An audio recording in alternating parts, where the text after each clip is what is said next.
Donc, quand RFI, qui est un organe de presse officiel français, nous dit que dans la région d'Al-Kit, entre Kidal et Anéfis, l'armée malienne a été attaquée à l'unisson par des soi-disant indépendantistes, avec les terroristes d'Al-Qaïda, organisation créée dans les années 80 par les services américains, les terroristes de l'État islamique, organisation créée selon le président Donald Trump par les gouvernants américains de l'administration Obama. Quand RFI avoue que c'est le même groupe, mais nous avons là, une fois de plus, une preuve de taille. Vous savez, on m'appelle le docteur des preuves. Je prends mon piment dans leur bouche. RFI nous dit que les rebelles du soi-disant FLA, les soi-disant djihadistes du JNIM, ne sont rien d'autre que le même groupe qui, à l'unisson, s'attaque à l'armée malienne. Donc RFI nous avoue qu'en réalité, ce n'est pas une guerre d'indépendance, ce n'est pas une guerre de sécession qui est imposée à l'armée malienne. C'est une guerre terroriste au service de l'impérialisme occidental qui est imposée à l'armée malienne. C'est ça qui est important ici. Parce que le personnel du soi-disant FLA n'est pas différent du personnel du JNIM. Et il n'est pas différent du personnel qui est hébergé en Algérie, qui est hébergé en Mauritanie. Et il n'est pas différent du même personnel terroriste qui a agi en Libye, sous le contrôle de l'OTAN. Et je vous rappelle que lors de l'attaque de l'OTAN contre la Libye en 2011, l'armée du Qatar a participé au combat pour détruire la Libye et tuer Kadhafi. Donc nous avons affaire à une alliance terro-impérialiste occidentale et moyen-orientale contre l'Afrique. C'est ce que j'ai démontré dans un livre qui est, par la grâce du Tout-Puissant, l'une de mes meilleures contributions à l'éveil des Africains. Ce livre est paru pour la première fois à Bamako au Mali, avec la bienveillante permission des autorités souveraines panafricaines du Mali. Ce livre est sorti à Bamako. Et dans ce livre, il n'y a que les preuves que l'Afrique n'est pas l'objet d'une guerre de religion et que le mot djihadiste ne peut pas être utilisé pour désigner ceux qui attaquent l'Afrique. Ce sont des mercenaires au service de l'impérialisme occidental et moyen-oriental contre l'Afrique. Toutes les preuves sont là.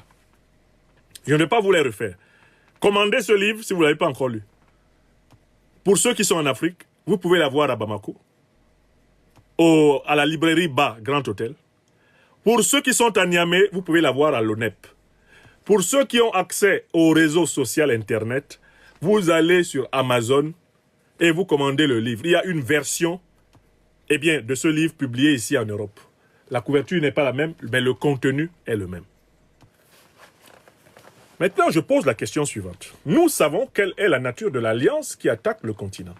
C'est une alliance utilisant des supplétifs mercenaires terroristes, mais cette alliance-là a été construite par l'alliance occidentalo-orientalo-impérialiste. Alors, ça pose la question suivante. Est-ce que les pays africains doivent continuer d'avoir des relations diplomatiques normales avec les pays du Sahara et les pays du Moyen-Orient, qui sont les bases arrières visibles des groupes terroristes qui ensanglantent le Sahel, jusqu'au Nigeria, jusqu'au Cameroun. Maintenant même, ils sont jusqu'au Mozambique. Est-ce qu'on peut objectivement continuer à avoir des relations diplomatiques normales avec les pays qui sont réputés héberger les principaux dirigeants terroristes? Au Sahara, il y a deux pays qui les hébergent, sans s'en cacher. C'est la Mauritanie, d'El Ghazaoui, c'est l'Algérie, d'Abdelmajid Tebboune. La Libye héberge certains de ces groupes, mais la Libye n'a pas le contrôle total de son territoire, car la Libye est sous occupation des troupes impérialistes de l'OTAN et de leurs supplétifs. Donc, formuler cette accusation contre la Libye sera beaucoup plus complexe, parce que l'État libyen n'est pas unifié. Le territoire libyen sert de base arrière à ces groupes. Le territoire algérien est leur base arrière officielle. Un type comme Iyad Aghali est un officiel. L'Algérie l'héberge en sachant qu'il est le chef d'Al-Qaïda et que ce sont ces hommes qui ensanglantent tout le Sahel. La Mauritanie leur donne le gîte, le couvert, l'hôpital, tout. Récemment, une journaliste du quotidien français Libération, Anne-Fleur Lespio, a avoué être entré au Mali en compagnie des soldats du FLA, en compagnie des terroristes d'Al-Qaïda et de l'État islamique, pour mener un reportage dont les témoins relèvent de sa seule et unique discrétion.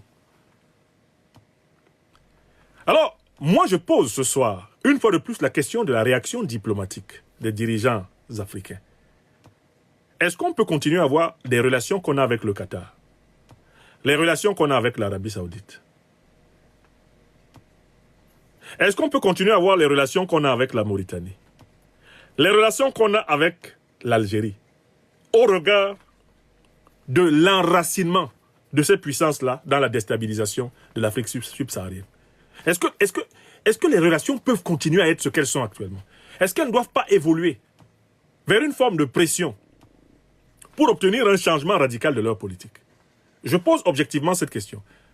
Je ne vois pas pourquoi on continue à avoir des relations diplomatiques normales avec le Qatar, avec l'Arabie Saoudite, avec les Émirats Arabes Unis, tous ces pays-là qui hébergent les principaux chefs terroristes. Je ne vois pas. Autant nous dénonçons le soutien au terrorisme par les puissances néocolonialistes de l'OTAN, impérialistes de l'OTAN, autant nous devons dénoncer le soutien au terrorisme par les puissances, du Sahara, c'est le cas de la Mauritanie et de l'Algérie, autant nous devons dénoncer le soutien au terrorisme en Afrique par les puissances du Moyen-Orient. Notre diplomatie, nous, Africains, a son point faible au Moyen-Orient. Elle n'a pas seulement son point faible au Sahara, on peut comprendre. Nous sommes obligés de vivre en tant que Sahéliens avec les peuples sahariens, ok. Mais comment continuer de comprendre la faiblesse de notre diplomatie face aux puissances du Moyen-Orient qui sont partie prenante de la déstabilisation du continent africain? Je pense que cette faiblesse, elle sera compensée lorsque nous nous serons spirituellement émancipés du Moyen-Orient. Parce que l'incapacité à dénoncer dans notre diplomatie, l'Arabie Saoudite, le Qatar, pour leur rôle majeur dans la déstabilisation de l'Afrique, cette incapacité ne peut pas s'expliquer uniquement pour des raisons politiques. Les Africains doivent faire l'effort de tenir le langage de vérité qu'ils tiennent à la France, qu'ils tiennent aux États-Unis, qu'ils tiennent aux pays de l'Union européenne. On doit tenir ce langage de vérité aux pays du Moyen-Orient. Autrement dit, le Qatar et l'Arabie Saoudite doivent changer de politique africaine. Sinon, l'Afrique doit changer de politique dans ses relations avec le Qatar et l'Arabie Saoudite, notamment au Moyen-Orient. La Syrie, là, qui est maintenant dirigée par Ahmed al-Shara, on sait très bien que le chef qui dirige actuellement la Syrie, Ahmed al-Shara, est un agent d'Al-Qaïda de l'État islamique. Il ne s'en cache pas. Même l'ONU a documenté cela. Alors, comment des puissances qui hébergent des dirigeants terroristes, qui accueillent des dirigeants terroristes, qui caressent des dirigeants terroristes, peuvent-elles avoir des relations tranquilles avec nous? J'appelle nos dirigeants en Afrique, j'appelle nos populations africaines, j'appelle nos opinions africaines à ne pas exercer le deux poids, deux mesures. Nous devons dénoncer l'impérialisme occidental avec la même vigueur que nous dénonçons l'impérialisme moyen-oriental. Car en fait, ces deux impérialismes sont associés depuis plusieurs siècles contre l'Afrique subsaharienne. Nous devons les dénoncer courageusement. Car si nous ne pouvons pas les dénoncer courageusement, nous ne pourrons pas les combattre efficacement. C'est ce que je voulais dire sur ce deuxième sujet.